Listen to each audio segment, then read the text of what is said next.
È come se in pochi anni fosse scomparsa una città di medie dimensioni. In meno di un decennio il Veneto ha perso più di 16.000 commercianti e quasi 34.000 artigiani. Tra il 2011 e il 2020 il cosiddetto popolo delle partite IVA ha perso in queste due categorie 50.331 iscritti.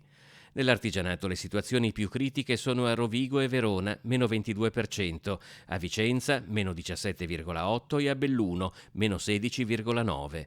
Nel commercio invece vanno peggio Belluno e Rovigo, entrambe con meno 14,3% e Vicenza, quasi meno 12%. A livello occupazionale il Covid ha colpito quasi esclusivamente gli autonomi.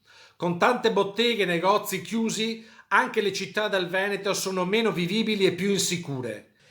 Se fisco, burocrazia e mancanza di credito sono problemi che da sempre assillano le microimprese, solo nel 2020 i consumi delle famiglie in Veneto sono precipitati di quasi 13 miliardi di euro.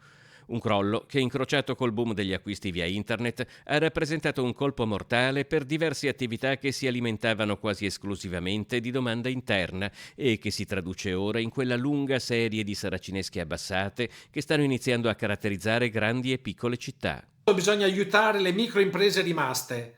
Oltre a essere una parte importante della nostra economia, sono uno dei punti di forza del Made in Italy, un patrimonio che dobbiamo assolutamente difendere. La CGIA di Mestre auspica l'apertura di un tavolo di crisi permanenti a livello regionale. Secondo Paolo Zabeo, i negozi di vicinato e le botteghe artigiane hanno bisogno di sostegno anche perché garantiscono la coesione sociale del nostro sistema produttivo.